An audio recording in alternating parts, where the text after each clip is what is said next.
ہمارے یہاں پڑھتے ہوئے آپ جو ہم پڑھاتے ہیں اس کی طرف توجہ نہ دے کر کے کچھ اور پڑھیں، دارالعلوم اس کی اجازت نہیں دیتا۔ ناظرین السلام علیکم ورحمۃ اللہ وبرکاتہ۔ امید کرتا ہوں کہ آپ تمام لوگ خیر و عافیت سے ہوں گے۔ اللہ رب العزت آپ سبھی لوگوں کو خوش رکھے، سعد و آباد رکھے، سلامت رکھے۔ تو ناظرین، دارالعلوم دیوبند سے 2-3 روز پہلے ایک اعلان جاری کیا گیا تھا، جس کو لے کر کے لوگ اعتراضات بھی کر رہے ہیں اور لوگ اس کو لے کر غلط ثابت کر رہے ہیں کہ یہ غلط کیا، دارالعلوم دیوبند کو آخر ایسا نہیں کرنا چاہیے تھا، کیونکہ آج کے اس دور میں ہماری قوم کو سبھی کو ہر طرح کی جو ہے تعلیم ضروری ہے، ہندی، انگلش اور قرآن کریم اسلامی تعلیم بھی ہونی چاہیے۔ تو اسی کو لے کر کے صدر المدرسین حضرت مولانا ارشد مدنی صاحب نے کیا کہا ہے، پہلا میں آپ لوگوں کو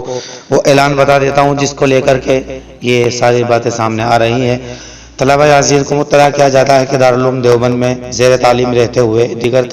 کسی تعلیم انگلش وغیرہ کی اجازت نہیں ہوگی۔ اگر کوئی طالب علم اس عمل میں مبتلا پایا گیا، معتبر ذرائع سے اس کے اس عمل کی نشاندہی ہو گئی تو اس کا اخراج کر دیا جائے گا۔ اسی کو لے کر کے دارالعلوم دیوبند کے اوپر لوگ اس اعلان پر اعتراضات کر رہے ہیں، اور ایک اجلاس کے درمیان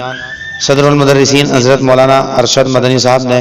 اصلاحی خطاب کے دوران طلباء کو سختی سے خارجی تعلیمی سرگرمیوں سے دور رہنے کی تنبیہ کی اور کہا کہ مدرسہ ہمارا دین ہے، ہماری دنیا نہیں ہے، اس لیے آپ پہلے ایک اچھے عالم دین بنیے اور پھر ڈاکٹر، انجینئر، وکیل جو چاہے وہ بنے، کیونکہ 2 کشتیوں میں سوار ہونے والا کبھی منزل تک نہیں پہنچ سکتا۔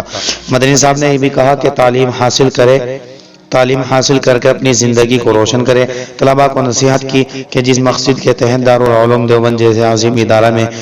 داخلہ لیا ہے، یہاں اسی پر توجہ دیں، اور کہا کہ دارالعلوم دیوبند انگلش یا کمپیوٹر جیسی جدید تعلیمات کا مخالف بالکل نہیں ہے، بلکہ یہاں اس کے شعبے قائم ہیں، لیکن دیگر خارجی تعلیمی سرگرمیوں سے طلباء اصل مقصد سے بھٹک رہے ہیں، اسی لیے اپنی توجہ اپنی مقصد تعلیم پر توجہ کریں۔ اب اسی کے بعد مولانا نے وہاں میڈیا پہنچی، اور میڈیا کے اندر مولانا نے میڈیا میں جو بیان دیا ہے وہ آپ لوگوں کی اسکرین پر ہم دکھائیں گے، آپ لوگ چینل پہ جڑے رہیے گا، اور ویڈیو کلپ ہے اس کو آپ دیکھ لیجئے گا مولانا نے کیا کہا ہے اس کو لے کر کے، اور آپ ویڈیو کو لاسٹ تک دیکھتے رہیے، آگے بھی شیئر کیجئے گا۔ ہم تو خود دارالعلوم میں ہمارے یہاں انگریزی کا شعبہ ہے، جو طلبہ فارغ ہو جاتے ہیں ہم ان کو اس کے اندر داخل کرتے ہیں۔ کمپیوٹر کا شعبہ ہے، ظاہر ہے کہ کمپیوٹر بھی عام طریقے پر انگریزی ہی میں چلتا ہے۔ ہمیں اس سے ہمارا جو کورس ہے، نصاب تعلیم ہے، جو کتابیں ہیں، وہ ہمیں اس کی اجازت نہیں دیتی کہ ہم ان کے ساتھ کسی دوسری چیز کو پڑھیں،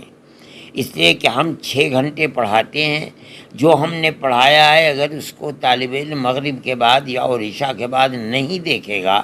تو وہ کامیاب نہیں ہو سکتا ہے۔ اس لیے ہم نے یہ کہا کہ آپ پڑھنے کے بعد چاہیں انجینئر بنیں، ڈاکٹر بنیں اور ایڈوکیٹ بنیں، جو آپ کا جی چاہے بنیں، لیکن ہمارے یہاں پڑھتے ہوئے آپ جو ہم پڑھاتے ہیں اس کی طرف توجہ نہ دے کر کے کچھ اور پڑھیں، دارالعلوم اس کی اجازت نہیں دیتا ہے۔ اسی لیے جو ہم نے انگریزی کا شعبہ طے کیا تھا، وہ ہم نے یہ طے کیا تھا کہ ہمارے کورس کو شروع کرنے سے پہلے ہم اس کو 5 سال دیں گے اس کے لیے کہ وہ حفظ قرآن کرتے کرتے، اور بعد میں جو ہمارا 5 سال کا کورس ہے جس میں ہم انگریزی، ہندی، جغرافیہ وغیرہ پڑھاتے ہیں، اس کے اندر ہم اس کو 10ویں پاس کرا دیں گے۔ جس دن سے عربی تعلیم شروع ہوگی ہم کوئی چیز نہیں پڑھاتے۔ اب یہ لوگ آ گئے ہیں، دوسرے لوگ، انہوں نے یہاں سینٹر قائم کر دیے گئے ہیں، وہ طلباء سے فیس بھی لیتے ہیں اور پڑھاتے ہیں۔ نتیجہ اس کا یہ ہوگا کہ طالب علم ہماری تعلیم کو نہیں پڑھے گا، ان کی طرف توجہ کرے گا، جو مغرب کے بعد اور عشاء کے بعد کا وقت ہے وہ اس کے اندر لگائے گا، تو ہمارے مدرسے کی تعلیم تو دوسرے درجے کی ہو جائے گی۔ پڑھنے کے بعد جو جی چاہے کرو، ہمارے یہاں داخلہ لے لو، ہم تمہیں انگریزی پڑھائیں گے، یا تم کسی اسکول میں جا کر کے داخلہ لو، لیکن ہمارے یہاں پڑھتے ہوئے ہمارا جو کورس ہے وہ اتنا ٹف ہے کہ اس کے ساتھ کسی دوسرے کورس کو نہیں ادا کیا جا پڑھا جا سکتا۔ بھائی اتنی ہی بات ہے ہماری۔ جس طرح سے میڈیا دکھا رہی ہے اس کو مطلب کہنے کا پرتیبند لگا دیا ہے، نیا فرمان جاری کیا ہے؟ نہیں، نیا فرمان ہمارا ہمیشہ یہی فرمان ہے دارالعلوم کا یہ قانون ہے کہ دارالعلوم کے کورس کے ساتھ کوئی دوسری تعلیم نہیں ہو پائے گی، اس کو قبول نہیں کیا جا سکتا، ورنہ تو یہ کورس پورا نہیں ہو پائے گا۔